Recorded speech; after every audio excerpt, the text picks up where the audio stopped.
कलमाच्या अंतर्गत जे काही कामकाज आणि जी काही प्रक्रिया पार पाडावी लागते ती संपूर्ण प्रक्रिया पार पाडली गेली आहे। आणि आज जे प्रचार होता तो प्रचार आता बंद होणार आहे। ज्या मतदान पार्टीज ज्या आपल्या संपूर्ण जिल्हाभरातल्या औरंगाबाद आणि जालना लोकसभा मतदारसंघातल्या सुद्धा सर्व मतदान केंद्रावरची तयारी पूर्ण झालेली आहे। जे मतदान साहित्य लागणार आहे मतदान केंद्रावर, त्या मतदान केंद्रावर लागणाऱ्या साहित्याच्या सर्व बॅगा भरून तयार आहेत। इलेक्ट्रॉनिक वोटिंग मशीन मतपत्रिका लावून तयार आहेत, स्ट्रॉंग रूम मध्ये सीलबंद करून ठेवण्यात आलेले आहेत। इतर सर्व जी व्यवस्था आहे मतदान पार्टी मतदान केंद्रावर जाण्याकरता वाहनाची व्यवस्था, मतदान केंद्रावर ज्या भौतिक सुविधा देण्याच्या संदर्भातलं जे कामकाज आहे ते पूर्ण होत आलंय। काही 2-3% काम राहिलेलं आहे, ते उद्या दुपारपर्यंत पूर्ण होणार आहे। उद्या सकाळी 8 वाजता प्रत्येक असेंब्ली मतदारसंघाच्या मुख्यालयामध्ये मतदान साहित्य वाटपाचं काम त्या ठिकाणी सुरू होणार आहे। जे मतदान चमूचं जे थर्ड रँडमायझेशन व्हायला पाहिजे होतं ऑब्झर्व्हरच्या उपस्थितीमध्ये, ते आज दुपारी 1 वाजता या ठिकाणी संपन्न झालेलं आहे। 11 वाजता जालना लोकसभा मतदारसंघातल्या ज्या 3 असेंब्ली सेगमेंट आहेत त्या 3 असेंब्ली सेगमेंटचं जालना ऑब्झर्व्हर मॅडमच्या उपस्थितीमध्ये रँडमायझेशन झालं आणि कर्मचाऱ्याला पोलिंग स्टेशन अलाउट केलेलं आहे।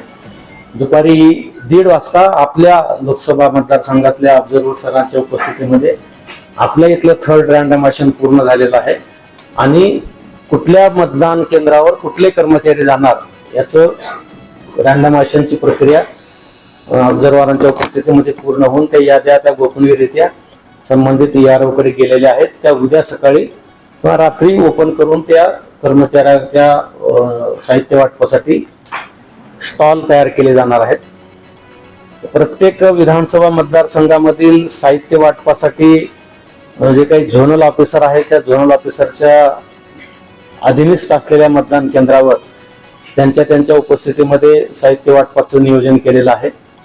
उन्हाळा लक्षात घेता, टेम्परेचर लक्षात घेता प्रत्येक ठिकाणी या साहित्य घेणाऱ्या कर्मचाऱ्यांना कुठली अडचण येणार नाहीये, साहित्य घेतल्यानंतर तपासणी करताना कुठली अडचण येणार नाही या दृष्टिकोनातून सुविधा करण्यात आलेली आहे। सर्व असेंब्ली सेगमेंटच्या साहित्य वाटपाच्या ठिकाणी आणि साहित्य स्वीकृतीच्या ठिकाणी मेडिकल कॅम्प आपण लावलेला आहे। पुरेसं डॉक्टरांचं मनुष्यबळ आणि सर्व इक्विपमेंट मेडिसिन सह त्या ठिकाणी सुविधा केलेली आहे। कालच आपण प्रत्येक गावातील तलाठी, पोलीस पाटील आणि ग्रामसेवक यांना व्यक्तिशः मी पत्र दिलेलं आहे। तहसीलदार आणि BDOच्या आणि ठाणेदारांच्या मार्फत हे पत्र काल प्रत्येक ग्रामस्तरावरच्या कर्मचाऱ्यांना इश्यू केलेलं आहे आणि त्यांना पोलिंग पार्टीची सर्व व्यवस्था करण्यासंदर्भात निधी पण उपलब्ध करून दिलेला आहे आणि मतदानाची टक्केवारी वाढवण्याच्या संदर्भात सुद्धा ह्या कर्मचाऱ्यांनी स्वीपच्या मार्गदर्शनात तत्वानुसार 3 दिवस काम करायच्या सूचना आपण त्यामध्ये दिलेल्या आहे। आणि एकंदरीतच मतदानाची टक्केवारी वाढवण्यासाठी आपण वेगवेगळ्या स्तरावर अनेक प्रयत्न केलेले आहेत। मला आशा आहे की आपल्या लोकसभा मतदारसंघामध्ये निश्चितपणे मतदार मोठ्या प्रमाणामध्ये बाहेर येतील आणि मतदानाची टक्केवारी चांगल्या पद्धतीने वाढेल। 2 दिवसापासून एकंदरीत वातावरण सुद्धा ढगाळ वातावरण, पाऊस आहे आणि हवामान खात्याच्या अंदाजानुसार उद्या आणि परवा सुद्धा काही तुरळक पाऊस आणि थंड वातावरणाचं प्रिडिक्शन झालेलं आहे। ते जर तसं कायम राहिलं तर निश्चितपणे मतदारांना सुद्धा एक तो दिलासा तापमानाचा मिळणार आहे। आणि मतदान केंद्रावरच्या सुविधेच्या बाबतीमध्ये आज आम्ही परत फिरून खात्री केलेली आहे। मोठ्या प्रमाणामध्ये कामकाज मतदान केंद्रावर सुरू आहे। वेबकास्टिंग जे आपल्याला 1600 मतदान केंद्रावर करायचं होतं त्याचं सुद्धा आपण तयारी पूर्ण झालेली आहे, काही ठिकाणचं सुरू पण झालेलं आहे। एकंदरीतच पूर्ण मतदान प्रक्रियेसाठी निवडणूक विभाग, जिल्हा प्रशासन पूर्णपणे तयार झालेलं असून निवडणूक प्रक्रिया ही शांततेत, पारदर्शकपणे आणि निर्भय वातावरणामध्ये घेण्यासाठी संपूर्ण आम्ही सज्ज झालेलो आहोत। उद्या साहित्य वाटपानंतर परवा दिवशी सकाळी प्रथम टप्प्यामध्ये उमेदवार त्यांचे एजंटच्या उपस्थितीमध्ये मॉकपोल घेतलं जाईल।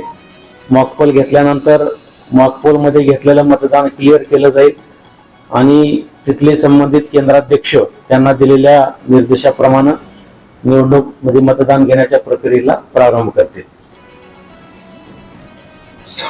पोलीस बंदोबस्ताचं CP साहेब हे सॉफ्टवेअर आयोगाने तयार केलेलं आहे. ते एक इन्फॉर्मेटिव्ह सॉफ्टवेअर आहे. त्याच्यामध्ये ही आकडेवारी आम्हाला रात्री उशिरापर्यंत त्याच्यामध्ये भरायची असते. परंतु बऱ्याचदा काय होतं की ही आकडेवारी सांगत असताना टेलिफोन एक मोबाईलवर किंवा झोनल ऑफिसरनी माहिती गोळा केलेली ही माहिती असते आणि शेवटच्या टप्प्यामध्ये त्याच्या आधारे टक्केवारी दिली जाते की आपल्या बातम्या थांबवू नये किंवा वरी एक अंदाज जो बांधायचा असतो तो बांधता यावा लवकर म्हणून ते आग्रह केलेला असतो. परंतु जेव्हा सरते शेवटी सगळ्या पार्टीज येतात आणि केंद्राध्यक्षांची डायरी आणि नमुना 17C जो असतो त्याच्यामध्ये 17A आणि 17C हे दोन नमुने अत्यंत महत्वाचे असतात की केंद्राध्यक्षाच्या स्वाक्षरीनं त्याच्यामध्ये किती मतदारांनी मतदान केलं हा एक विषय त्याच्यामध्ये असतो आणि ते जी आकडेवारी असते ती अंतिम असते. त्यामुळे अगोदरच्या जे अंदाजित आकडेवारी दिलेली आहे त्याच्यानंतरच्या अंतिम आकडेवारीमध्ये दर ठिकाणी प्रत्येक वेळेस फरक हा निश्चितपणे पडत असतो. त्यामुळे बराच वेळेस आपल्याकडे मग ते पॅनिक वातावरण निर्माण होतं. त्यासाठी तुम्ही आम्हाला थोडा वेळ लागला तरी सहकार्य करावा. आमची तयारी अशी आहे की होईल तेवढा ऍक्युरेट अगोदरच देऊन टाकायची. त्याच्यासाठी आम्ही कालपासून ट्रेनिंग घेतो आहे. कुठलंही फायनल टक्केवारी मिळाला रात्री पूर्ण पोलिंग पार्टीज आल्यानंतर 17C चे सगळे नमुने चेक केल्यानंतरच ती मिळेल. आता पार्टीज किती वाजता येतील कारण उन्हाचा जर तापमान वाढलं तर 6 वाजता मतदान केंद्रावर जेवढे वोटर्स आहेत तेवढ्यांना मतदान करू द्यावं लागतं. त्याच्यामुळे 6 वाजता प्रत्येक मतदान केंद्रावर मतदान बंदच होईल असं नाही आहे. आणि मग त्या ठिकाणी जर समजा 6 वाजता 100 मतदार येऊन थांबले तर 100 मतदारांचं मतदान प्रक्रिया पूर्ण करणे आणि त्याच्यानंतर मतदान केंद्रावरची जी इतर कायदेशीर प्रक्रिया आहे ती संपूर्ण करायला म्हणजे त्या मतदान केंद्राध्यक्षांना किती वेळ लागेल सांगता येत नाही. जनरली आम्ही कॅल्क्युलेट करून बघितलेला आहे. एक प्रयोग म्हणून आम्ही परवा बघितला ही प्रक्रिया सगळी संपल्यानंतर तिथल्या केंद्राध्यक्षांना म्हणजे मशीन बंद करणं, डायरी लिहिणं, एजंटाच्या सह्या घेणं, सगळे तिथले ते पॅकिंग करणे, स्टॅट्युटरी नॉन स्टॅट्युटरी लिफाफे असतात ते सगळं वेगवेगळ्या पॉकेटमध्ये ते सील करणं, एक्स्ट्रा साहित्य वेगळ्या पॉकेटमध्ये सील करणं, हे सगळं करायला जवळजवळ 1 ते 1.5 तासाचा कालावधी लागतो. आणि त्याच्यानंतर असेंब्ली सेगमेंटला आल्यानंतर आणि त्याच्यानंतर इथं ऑब्झर्वर सरांना त्याचा नमुना 17C आहे त्याचं ते स्क्रुटनिंग करायची त्यांना पण बंधनकारक आहे. त्यामुळे ते सर्व होण्यासाठी खूप रात्रीचा वेळ होऊ शकतो. परंतु आमचा प्रयत्न आहे की जितक्या लवकर आणि जितकी अॅक्युरेट आपल्याला टक्केवारी देता येईल ते आपण देऊ.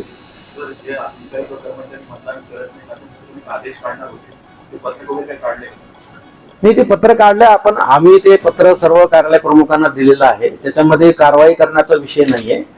आम्हाला जिल्ह्याचा जिल्हाधिकारी म्हणून किती कर्मचारी मतदान करतात हे तरी जाणून घ्यायचा अधिकार आहे का नाही. आपण त्यांना पत्र एवढंच काढलेलं आहे की तुमच्या कार्यालयाने तुम्ही तुमच्या कर्मचाऱ्यांना 3 दिवस सुट्टी आलेली आहे, तुम्ही मतदान करा म्हणून आवाहन करा आणि दुसऱ्या दिवशी तुम्ही फक्त तपासा की किती लोकांनी.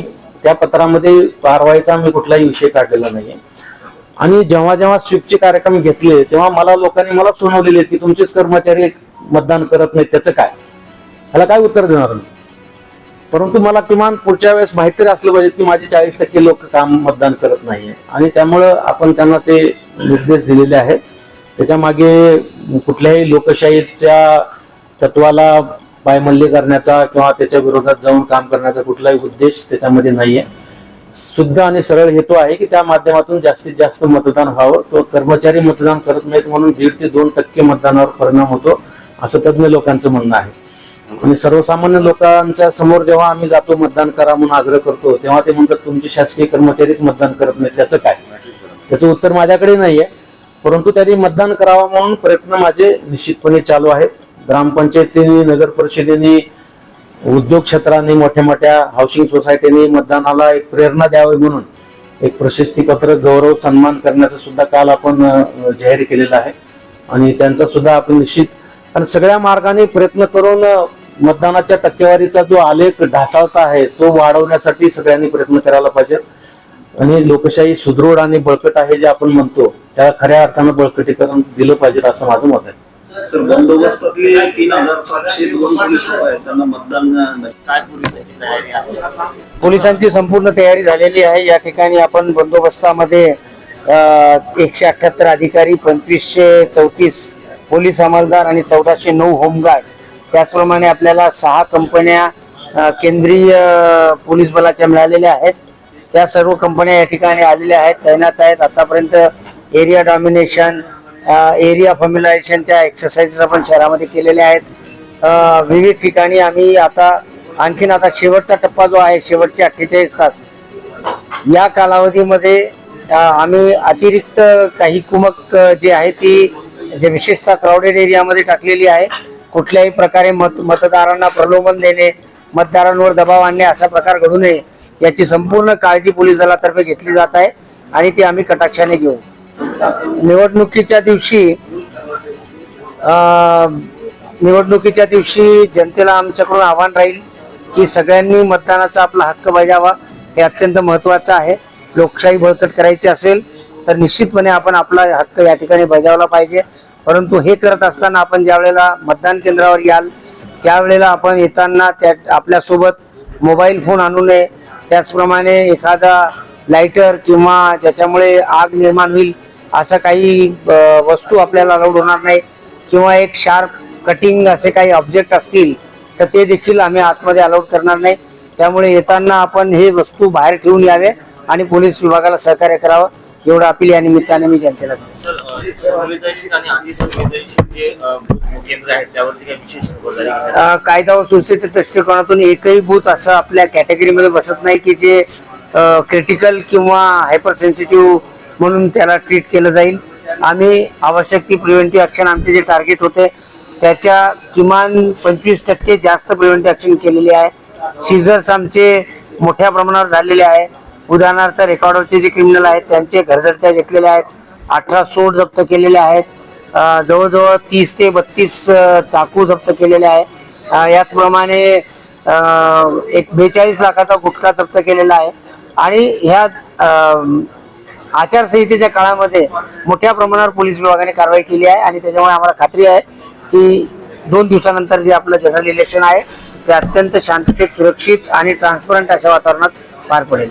सर, विधानसभामध्ये 2 मतांमध्ये काही वाद झालेला आहे, त्या ठिकाणी मारामारी झाली हे म्हणणं योग्य नाही. कारण एक गट जो आहे त्यांना परवानगी दिली होती क्रांती चौक ते उस्मानपुरा आणि दुसरा गट क्रांती चौक कडून गुलमंडीकडे येणार होता. तर 2 तासाचा त्याच्यामध्ये गॅप पण होता, परंतु थोडासा टाइमच्या मॅनेजमेंटमध्ये डिले झाला थोडासा तिथे, आणि त्यावेळेला दोन्ही गट समोरासमोर आल्यामुळे हॉट एक्सचेंजेस होणे, एक दुसऱ्याला एक वेगळ्या पद्धतीनं तणाव निर्माण करण्यासाठी सारखं काही बोलणे असे प्रकार झालेले आहे. परंतु पोलिसांनी ताबडतोब हस्तक्षेप करून दोन्ही गटांना एक दुसऱ्याकडे मारामारी करण्यापासून परावृत्त केलेला आहे आणि ती घटना जी आहे पोलिसांनी त्या ठिकाणचा बंदोबस्त हाताळलेला आहे. किंवा गुन्हा दाखल किंवा असं काही कारवाई त्या लोकांवरती करण्यात आली नाही, किंवा तक्रार आली का कुणाची? तक्रार कुणाची आलेली नाही. सकाळी हॉट एक्सचेंजेस झालेले आहेत एवढं मात्र खरं आहे. थँक्यू. मागच्या काही काळात तयारी आपली चालू आहे. याच्यामध्ये मोठ्या प्रमाणात इलिगल वेपन सीझर, लिकर सीझर आणि प्रतिबंधक कारवाई, ज्याच्यामध्ये काही MPDA, तडीपार आणि चॅप्टर केसेसचा समावेश आहे, अशी कारवाई केलेली आहे. बाहेरून आपल्याकडे फोर्स आलेला आहे, सेंट्रल पोलीस फोर्स आलेला आहे, ज्याच्या मार्फत फ्लॅग मार्चेस केलेले आहेत आणि त्यांची डिप्लॉयमेंट प्लॅन तो पण रेडी केला आहे. आपल्या जिल्ह्यात जे बंदोबस्त लावणार आहोत तो पण आपण फायनलाइज केलेला आहे. बाहेरून आपल्याला भरपूर बंदोबस्त भेटलेला आहे आणि त्या बंदोबस्तला कुठे डिप्लॉय करायचे आहे त्याची सर्व प्लॅनिंग झालेली आहे. आपले SST, FST आणि पोलीस नाका हे कार्यान्वित आहे आणि आता येत्या पुढच्या 2 दिवसात याला अजून एक्सटेन्सिव्हली आम्ही करणार आहोत. आमची जॉईंट टीम एक्साइज आणि आमची पोलिसांची जॉईंट टीम कार्यरत असणार आहे पुढच्या 2 दिवसात. आणि हे जे आमचं ऍक्शन चालू आहे हा अजून जास्त होणार आहे. पूर्ण फोर्सचा मुवमेंट प्लॅन आम्ही तयार केलेला आहे. एकदम मायक्रो मॅनेजमेंट, मायक्रो प्लॅनिंग त्याची झालेली आहे. आता जे येणारा हीट वेव्ह आहे जे चालू आहे त्यासाठी पण बंदोबस्ताला उपाययोजना केलेली आहे. त्यांना जेवण देणे किंवा इतर त्यांचे मेडिकल किट किंवा ORS वगैरे त्याची सर्व व्यवस्था केलेली आहे. आणि आपली पूर्ण तयारी झालेली आहे आणि आम्हाला खात्री आहे की एक भयमुक्त आणि ट्रान्सपेरंट इलेक्शन आता होईल. आपल्याकडे लॉ अँड ऑर्डरच्या हिशोबाने एकही संवेदनशील बूथ नाहीये. किती पोलीस बंदोबस्त मनुष्यबळ किती असतं? मनुष्यबळ अंदाजे 175 अधिकारी, 2700 कर्मचारी, 1600 होमगार्ड आणि 4 कंपनी सेंट्रल